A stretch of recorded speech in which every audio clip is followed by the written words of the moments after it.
وہ آئیں گے، آتے ہوں گے، ابھی آئیں گے، یہی سوچ کے ہم نے محفل کو سجا رکھا ہے۔ عزیزان گرامی وقار، محب گرامی، فاضل جامع حضرت العلامہ مفتی نعیم اظہری صاحب، حضرت علامہ مفتی شاہد اظہری صاحب اور دیگر علماء ذوی الاحترام جو یہاں پر موجود ہیں، مشکور و ممنون ہوں ان کی عزتوں کا۔ مفتی نعیم صاحب قبلہ نے جو کچھ بھی میرے متعلق تعارف کرایا، میں ہیچ مداں اس لائق نہیں ہوں، اللہ مجھے ان کے حسن ظن کے مطابق بنا دے۔ یقیناً وہ میری صحبت نہیں بلکہ میں ان کی صحبت حاصل کیا، اور ماشاءاللہ یہ وہ علماء ہیں جو اپنے دور طالب علمی میں بھی اپنی صلاحیتوں اور اپنی اخلاق کی بلندیوں کی ایک چھاپ چھوڑتے ہیں۔ ہمارا انٹروڈکشن تو صرف اتنا ہی ہے جو دنیا آج ہمیں پہچانتی ہے، یا رسول اللہ تیرے عشق کی بدولت مجھے زندگی ملی ہے، میری بات بن گئی ہے تیری بات کرتے کرتے، ہے جو زندگانی باقی یہ ارادہ کر لیا ہے، تیرے منکروں سے آقا میں مروں گا لڑتے لڑتے۔ بڑی عجیب بات ہے، میں آپ حضرات کے درمیان یہاں آیا، علاقے کی جغرافیت معلوم کرنا میری عادت رہتی ہے، اتفاقی بات ہے مولانا شاہد صاحب اظہری نے یہ مجھے بتایا کہ یہ چوک بھی مجاہد چوک کہلاتا ہے، اور یقیناً یہاں مجاہدین کو ہونا بھی چاہیے، اور شاید 17 نمبر بھی ہے کچھ جو ہمارے بدر کی تاریخ بھی ہے، کیا بات ہے، سبحان اللہ۔ جہاں 17 نمبر بدر کی تاریخ یاد دلائی جائے اور نام بھی مجاہد ہو تو وہاں کے بندے کو بزدل ہونا زیب نہیں دیتا۔ کیا بات ہے، نعرہ تکبیر، نعرہ رسالت، لبیک یا رسول اللہ، لبیک یا رسول اللہ۔ اے سنی نوجوانوں، آپ کے اس جلسے پاک میں آنے سے قبل ڈاکٹر سمیع صاحب نے مجھے یہ حالات بھی سنائے اور بتا رہے تھے کہ یہاں کس طرح کی واہیات اور خرافات بھی چل رہی ہیں، لیکن ساتھ میں ایک افسوسناک خبر یہ بھی ملی کہ ایک اتنا بڑا گنجان آباد علاقہ جس پر ظالموں کی بری نظر لگی ہوئی ہے اور وہ تمہارے گھروں سے تمہیں بے گھر کرنے کی کوشش میں لگے ہوئے ہیں، ایک بات یاد رکھو، میں آج کے اس منبر سے انہیں پیغام دے کر کے جاتا ہوں، تم کیا تمہارے باپ داداؤں نے بھی اکھاڑنے کی کوششیں کی ہیں، کیا بات، اور صرف یہ ایک خطہ نہیں ہے، ایک خطہ نہیں ہے، ان کیڑوں کی تو کوئی حیثیت نہیں، ان کا باپ اسرائیل مل کر غزہ کو کچھ نہیں کر سکا۔ قتل کرنے کا مطلب فنا کرنا نہیں ہوتا۔ اسرائیل جیسی ظالم طاقت جس کے پاس سپر پاور طاقتیں پیٹروٹ میزائل بھی ہیں، دادا امریکہ ساتھ میں کھڑا ہوا ہے، یورپی یونین ساتھ میں کھڑی ہے، اور نہتے کنکریاں لے کر کھڑے ہونے والے بچوں کا مقابلہ کر رہے ہیں، اور ایک دو نہیں 10,000 سے زیادہ قتل بھی کر ڈالے، بچوں کو مار بھی دیا، لیکن پیٹ نہیں بھرا، ڈر ختم ہی نہیں ہوا، وہ ڈر ابھی بھی ختم نہیں ہوا، ہزاروں کو قتل تو کر لیا لیکن رات کی نیند اور چین ابھی بھی بیکار ہے، غارت ہے، کیونکہ انہیں اندازہ ہے اس بات کا کہ ان میں ایک بھی زندہ باقی رہ گیا تو کل کا وہ صلاح الدین بن سکتا ہے، کیا بات، تاریخ دہرائی جا سکتی ہے۔ تمہارے علاقوں کو اکھاڑ پھینکنے اور اس کو بے گھر کرنے کی ایک ہی سازش ہوتی ہے کہ یہ غلامان امت محمدیہ میں رسول پاک صلی اللہ تعالیٰ علیہ وسلم کی اس امت میں کوئی شیر بیدار نہ ہو جائے ورنہ کتوں کی نیند حرام کر کے رکھ دے گا۔ کیا بات، میرے عزیزو، اپنی ویلیو سمجھو، اپنی حیثیت سمجھو، جب تمہارے ساتھ بری نظر لگ جائے تو تمہارے عروج و ارتقاء کی منزلیں شروع ہو جاتی ہیں۔ ان ظالموں کو یہ تاریخ یاد ہونا چاہیے کہ جب میرے خواجہ سرکار غریب نواز ہندوستان تشریف لائے تھے، ان کے آنے کے بعد جو کچھ بھی ان کے ساتھ کیا گیا، ان کے باپ داداؤں نے تاریخ بتائی ہوگی۔ غریب نواز کو نکالنے کے لیے، ان کی جھوپڑی اجاڑنے کے لیے، ان کے خیمے کو توڑنے کے لیے، یہاں تک کہ سرکار غریب نواز جس درخت کے نیچے بیٹھے وہاں سے اٹھوا دیا، کیا کیا نہیں کیا۔ لیکن آج تاریخ 800 سال کے بعد بھی سناٹے دار تھپڑ مار کر کے بتا رہی ہے، جس کو تم یہاں سے بے گھر کرنے کی کوشش کر رہے تھے، اللہ نے اسے ایسا بادشاہ بنایا، تمہاری حکومتیں 5 سال کے بعد ڈیل ڈول ہونے لگتی ہیں، اور اس مرد قلندر کی حکومت 800 سال سے چل رہی ہے، وہ بھی گردنوں پر نہیں لاکھوں دلوں پر حکومت قائم ہے۔ کیا بات ہے، سبحان اللہ، سبحان قرآن میں اللہ فرماتا ہے وَأَمَّا مَا يَنْفَعُ النَّاسَ فَيَمْكُثُ فِي الْأَرْضِ، جو لوگوں کو نفع دیتا ہے وہ زمین میں برقرار رہتا ہے۔ بے شک۔ قرآن کی یہ آیت پڑھ کر کے میں تمہیں حوصلہ دیتا ہوں، تمہیں یہ حوصلہ دیتا ہوں۔ اللہ نے قرآن میں فرمایا اِنَّ أَرْضِي وَاسِعَةٌ، میری زمین بہت کشادہ ہے، میری زمین بہت کشادہ ہے۔ رب تعالیٰ فرماتا ہے وَلَقَدْ كَتَبْنَا فِي الزَّبُورِ مِن بَعْدِ الذِّكْرِ أَنَّ الْأَرْضَ يَرِثُهَا عِبَادِيَ الصَّالِحُونَ، ہم نے زبور میں یہ لکھ دیا ہے کہ ہم اس زمین کا وارث نیک بندوں کو بنائیں گے۔ سبحان اللہ، آپ اس بات کے خوف میں نہ رہے، اس بات کے خوف میں نہ رہے۔ عزیزان گرامی وقار، جو کام تمہیں کرنے کے لیے کہا گیا ہے وہ کیا ہے؟ وہ ایک ایسا انقلاب اس زمین سے آنا چاہیے، ایک ایسا انقلاب۔ آپ کو میں ایک بات بتا دوں تاریخ میں، جو تمہاری سچویشن اور تمہاری حالت کے مطابق ہو، میں وہ بات کرنے کی کوشش کرتا ہوں تاکہ تمہارے دل پر اثر ہو۔ آپ جس علاقے میں رہ رہے ہیں، آپ یہاں کے حالات بہتر جانتے ہیں۔ وہ دن یاد کرو جب نبی پاک صلی اللہ تعالیٰ علیہ وسلم نے اعلان نبوت فرمایا مکہ میں، اور اس کے بعد کفار و مشرکین کا ظلم شروع ہو گیا، غریب صحابہ کو پکڑ کر مارتے تھے۔ حضرت بلال حبشی، حضرت خبیب ابن عدی، حضرت خباب ابن الارد، حضرت زید بن دسنا، حضرت عمار بن یاسر، یہ وہ صحابہ ہیں جن کو صرف مارا نہیں گیا ہے، آگ میں تپایا گیا ہے، سب کر لیا۔ موب لنچنگ مکہ کے ظالم کرتے تھے بہت، اور ایک دن ایسا آیا، توجہ میں جو کہنے جا رہا ہوں، نبی پاک صلی اللہ تعالیٰ علیہ وسلم حرم پاک میں داخل ہوئے، مسجد حرم میں آئے۔ خانہ کعبہ کی چابی اس وقت عثمان بن شیبہ کے پاس ہوا کرتی تھی، جو ایمان لائے ہوئے نہیں تھے۔ یہ حضرت عثمان غنی نہیں ہے، وہ دوسرے عثمان ہیں۔ عثمان بن شیبہ کے پاس کعبے کی چابی ہوتی تھی۔ حضور پاک صلی اللہ علیہ وسلم نے ان کے پاس آ کر کے کہا عثمان کعبے کی چابی دو، دروازہ کھول کے میں اندر جانا چاہتا ہوں۔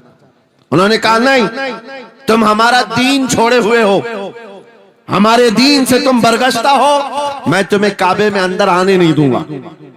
کس سے کہا؟ کائنات کے آقا و مولا رسول اللہ سے۔ حضور نے کچھ نہیں کہا۔ توجہ، میرے آقا نے فرمایا عثمان یاد رکھنا ایک دن یہ چابی میرے پاس ہوگی، اور یہ چابی میں جس کو چاہوں گا دوں گا، اور قیامت تک اس سے کوئی چابی چھین نہیں سکے گا۔ سبحان اللہ، سبحان اللہ۔ اتنی بڑی بات، جبکہ مکہ کے حالات بہت الگ تھے، جگہ جگہ صحابہ کو مارا جا رہا تھا، اور چھپ چھپ کر کے اسلام کی تبلیغ کی جا رہی تھی۔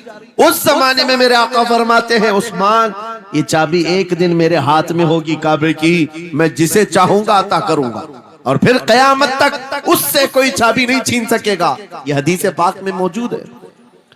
عثمان بن شیبہ کہتے ہیں پہلے تو مجھے ہنسی آئی، کیونکہ یہ خانہ کعبہ کی چابی کی ذمہ داری عام نہیں ہوتی، خاندانی ہے، برسوں سے چلی ہوئی وراثت کے ساتھ آتی ہے، اور یہ اس طرح سے مجھے کہہ رہے ہیں کہ چابی ان کے پاس چلی جائے گی۔ اور پھر عثمان بن شیبہ کہتے ہیں ان کے حالات دیکھ کر کے تو لگ نہیں رہا تھا کہ چابی جائے گی، لیکن جلال جس انداز میں گفتگو ہو رہی تھی یہ دیکھ کر ڈر بھی لگ رہا تھا کہ کہیں یہ سچ مچ چابی لے تو نہیں لیں گے۔ پھر عثمان بن شیبہ کہتے ہیں وہ حالات بھی آ گئے کہ جب رسول اللہ ہجرت کر کے چلے گئے مکہ سے، صحابہ بھی گھر بار چھوڑ کر چلے گئے، عثمان بن شیبہ کہتے ہیں اب تو دل میرا چوڑا ہو گیا، کہاں مجھ سے چابی لینے کی بات کر رہے تھے، کہاں ان کا گھر بھی نہیں بچا، گھر بھی چھوڑ کر جانا پڑا۔ اگر کل تمہارا گھر چھوڑ کر جانا پڑے تو میری یہ بات یاد رکھنا، اس حدیث کو یاد رکھنا۔ حضور پاک ہجرت کر کے چلے گئے، صحابہ بھی اپنے گھر بار سب چھوڑ کر مدینے چلے گئے۔ عثمان بن شیبہ کہتے ہیں اب تو میرا سینہ چوڑا تھا، کہاں یہ چابی کی بات کرتے تھے، کہاں اپنا گھر بھی نہیں رکھ سکے۔ سال گزر گیا، 2 سال گزر گئے، 3 سال گزر گئے، 4 سال گزر گئے، 5 سال گزر گئے، 6 سال گزر گئے۔ ہجرت کے بعد پھر وہ دن آ گیا جب نبی پاک صلی اللہ علیہ وسلم 10,000 صحابہ کے ساتھ 20 رمضان المبارکہ کو مکہ میں فاتح مکہ بن کر داخل ہو رہے ہیں۔ سبحان اللہ سبحان اللہ۔ 6 سال کے بعد واپس ہی ہے جب حضور تشریف لائے، مکہ کی گلیوں میں اب مقابلہ کرنے کی کسی کی ہمت نہیں تھی، طاقت نہیں تھی۔ حضور پاک جیسی حرم مکہ میں داخل ہوتے ہیں، سارے ادھر ادھر چھپ کر کے بھاگ رہے تھے جنہوں نے ظلم کیا تھا اپنے دور میں، کوئی اس کے گھر بھاگ رہا ہے، کوئی اس کے گھر بھاگ رہا ہے۔ وہ دن آئے گا، یاد رکھو، وہ دن یاد رکھنا۔ کفار مکہ بھاگ رہے تھے، جان بچا رہے تھے، اور میرے آقا کعبے کے پاس کھڑے ہو کر کے اعلان کر رہے تھے آج تمہاری جان بخش دی گئی ہے، آج تمہارے لیے رحمت کا دن ہے، ہم آج کسی کے ساتھ مقابلہ نہیں کریں۔ حضور اپنی رحمت کے خیرات بانٹ رہے ہیں۔ پھر آؤ سنو، 10,000 صحابہ کے ساتھ جب مکہ مکرمہ میں میرے آقا داخل ہوئے، اب خانہ کعبہ کھولنے کی بات تھی۔ چابی کس کے پاس ہے؟ عثمان بن شیبہ کے پاس۔ بلایا رسول اللہ نے، کہاں ہے عثمان بن شیبہ؟ آئے، سر جھکائے ہوئے آئے، ایمان لائے ہوئے نہیں تھے۔ کہا لاؤ چابی، چابی دے دیا حضور کے ہاتھ میں۔ کہا ہے عثمان کیا میں نے یہ بات نہیں کہی تھی ایک دن یہ چابی میرے ہاتھ میں آئے گی؟ وہ سر نہیں اٹھا سکے، سر جھکائے کھڑے رہے۔ میرے آقا نے اپنے ہاتھوں سے چابی کھولا، خانہ کعبہ کا دروازہ کھولا، اور وہاں سے سارے شرک و کفر کی آلائشوں کو پاک کیا۔ پھر اس کے بعد چابی بند کر کے، اب سنو، میرے آقا باہر آئے اور فرمایا آج میں یہ چابی ایسے آدمی کے ہاتھ میں دوں گا جس سے قیامت تک کوئی چھین نہیں سکے گا۔ کیا بات ہے، سبحان کتنا بڑا فرمان ہے میرے آقا کا۔ سبحان۔ حضور نے جب یہ فرمایا تو جو بڑے بڑے صحابہ تھے ان کے دلوں میں ایک خواہش تھی کاش چابی ہمیں مل جائے، ہمارے خاندان میں چلتی رہے۔ وہاں صدیق اکبر بھی ہیں، فاروق اعظم بھی ہیں، عثمان ابن عفان بھی ہیں، حیدر کرار بھی ہیں، رضوان اللہ علیہ مجمعین۔ سب صحابہ کے دل میں خواہش تھی یہ چابی ہمیں مل جائے۔ میرے آقا صلی اللہ علیہ وسلم نے سب کی طرف دیکھا اور پھر آیت پڑھی ان اللہ یأمرکم ان تؤدوا الامانات الی اہلھا، بے شک اللہ تمہیں حکم دیتا ہے امانت اس کے اہل کے سپرد کر دو۔ یہ آیت پڑھ کر کے میرے آقا پھر انہی شخص کو بلاتے ہیں جن کے پاس پہلے سے چابی تھی، عثمان بن شیبہ قریب آؤ، قریب آؤ۔ وہ کہتے ہیں میری تو حالت غیر تھی، آج تو میں مجرم بن کر کے آیا تھا، قیدی بن کر کے آیا تھا، مجھے تو آج مارا جانا تھا، ایمان لائے ہوئے نہیں تھے۔ حضور نے کہا یہ چابی واپس میں تم کو ہی دیتا ہوں اور صبح قیامت تک یہ تمہارے خاندان میں رہے گی۔ سبحان اللہ۔ اتنا کہنا تھا، عثمان بن شیبہ نے پکار کر کہا لا الہ الا اللہ محمد رسول اللہ۔ کیا بات ہے، سبحان۔ میرے عزیزو آج بھی جا کر دیکھ لینا، دسیوں بادشاہ آئے ہوں گے، سینکڑوں حکومتیں بدل گئی ہوں گی، خانہ کعبہ کی چابی آج بھی عثمان بن شیبہ کے خاندان میں ہی موجود ہے۔ وہ صحابی رسول، میں یہ حدیث اس لیے آپ کے سامنے عرض کیا، تم اس رسول کے امتی ہو، اس رسول کے امتی ہو جنہیں ایک بار للکار کر کے چیلنج کر دیا گیا تھا کہ کعبہ کی چابی نہیں دیں گے. میرے آقا صلی اللہ علیہ وسلم نے اپنے جلال و جمال کے سنگم کے ساتھ اعلان فرمایا تھا یہ چابی میرے ہاتھ میں ہوگی. آج اس حبیب کائنات رسول کائنات صلی اللہ علیہ وسلم کی امت کو میں یہ حدیث سنا کر کے عرض کر رہا ہوں، حالات اگر مکہ جیسے آ گئے تو نروس مت ہو جانا، ہمارا گھر لٹ جائے گا، ہماری چابیاں چلی جائیں گی، ہمارے کواڑ دروازے بند ہو جائیں گے. اس نبی کو یاد کرنا، آقا آپ کا امتی اگر بے گھر کیا جا رہا ہے، آپ کی طرف سے مدد آ جائے اور آئے گی، میرا یقین ہے مدینے سے آواز آئے گی. آج یہ ظالم کتے اگر تمہارا دروازہ بند کرتے ہیں، انتظار کرو، انتظار کرو، کچھ دیر کی خاموشی ہے پھر شور آئے گا. آج کتوں کا وقت ہے، کل ہمارا دور آئے گا. نعرے تکبیر، نعرے رسالت، عظمت رسول، شان رسول، فیضان اولیاء اکرام، فیضان عاشق رسول. عزیزان گرامی اوقات، بات صرف اتنی ہے کہ ہم چھوٹی چھوٹی تکلیفوں سے بلبلا اٹھتے ہیں اور ہم صبر کی طرف نہیں دیکھتے. ہمیں حالات آج ہلا دیے جائیں گے، جھنجھوڑ دیے جائیں گے. قرآن پاک میں رب تعالیٰ فرماتا ہے ام حسبتم ان تدخلوا الجنہ ولما یأتکم مثل الذین خلوا من قبلکم مستهم البأساء والضراء وزلزلوا حتى يقول الرسول والذین آمنوا معه متى نصر اللہ الا ان نصر اللہ قریب. میرا رب فرماتا ہے کیا تم یہ سوچ کر بیٹھے ہو کہ ایسی ہی جنت میں داخل ہو جاؤ گے اور پہلے والوں کو جس طرح تکلیفیں آئیں تمہیں نہیں آئیں گی؟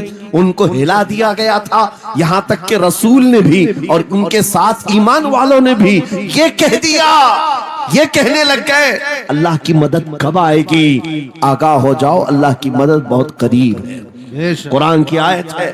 تم اگر یہ گمان کر کے بیٹھے ہو کہ یوں ہی جنت میں چلے جائیں، ہاں یوں ہی ہم ساری منزلیں طے کر لیں گے، جس کا جتنا ایمان ہوگا اتنا وہ آزمایا جائے گا، اتنے امتحانات سے گزارا جائے گا. آج اے نوجوانوں، تمہارے امتحان کا وقت قریب آنے والا ہے. تمہیں کیا کرنا چاہیے؟ کیا کرنا چاہیے؟ امتحان دینے کے لیے تیار رہنا چاہیے، ورنہ ہواؤں کی کیڑے مت بننا. آج ہوا ان کی چل رہی ہے تو ان کی جے جے کریں گے، کل ان کی چل رہی ہے ان کی جے جے کریں گے. ایمان والوں کی یہ معیار نہیں ہے. جو ایمان والا ہے وہ ہر آندھی میں ڈٹا رہتا ہے، جمع رہتا ہے. خالد بن ولید کو یاد کرو، ایک لشکر لے کر کے وہ ایک علاقے میں گئے تھے. توجہ ہے نوجوانوں، ہم میں دیکھ رہا ہوں بہت سارے کھڑے ہوئے ہیں اور بیٹھے ہوئے بھی ہیں. جو جیسا ہے وہیں جمع رہے گا، کیونکہ یہ محفل رسول ہے، محفل رسول ہے. ظاہر سی بات ہے کھڑے ہونے والے وہ بھی اتنا ثواب حاصل کریں گے، بیٹھے ہوئے بھی. لیکن قرآن کہتا ہے لا یستوی القاعدون، یعنی بیٹھے ہوئے لوگ کھڑے ہوئے لوگوں کے برابر نہیں ہوتے. خیر بات یہ ہے کہ آپ اپنا ذہن اس طرف رکھیں. خالد بن ولید اس عظیم مجاہد کی بات کر رہا ہوں رضی اللہ تعالیٰ عنہ. ایک لشکر لے کر، نوجوانوں کا لشکر تھا. ایک عیسائی قلعے کا محاصرہ کر لیا اور قلعے کا محاصرہ کرنے کے بعد اندر سخت لوگ تھے، مقابلہ کر رہے تھے لیکن قلعہ فتح نہیں. اب اندر والوں نے یہ مشورہ کر لیا، جو بڑا راہب تھا، پادری تھا، کہا یہ خالد بن ولید ہے، اس سے لڑنا آسان نہیں ہے، یہ جہاں جاتا ہے فتح کے جھنڈے گاڑ کر آتا ہے. اس نے جو گرو گھنٹال تھا سب کو جمع کیا اور کہا میں ایک طریقہ ڈھونڈا ہوں، اس کے ذریعے سے ان کے اوپر ہم کامیابی حاصل کر لیں گے. سب نے کہا ہم اتفاق کرتے ہیں. کہا کیا طریقہ ہے؟ گرو نے کہا، پادری نے کہا یہ بیٹھائے یہ سب چیزیں محفل رسول کے آداب نہیں. جو لوگ بیٹھا رہے ہیں، میں کہہ رہا ہوں جو جہاں ہے جس حالت میں کھڑے رہیں گے انشاءاللہ. آپ اگر کھڑے ہونے میں دقت محسوس کر رہے ہیں، میں بھی کھڑا ہوتا ہوں انشاءاللہ. ٹھیک ہے؟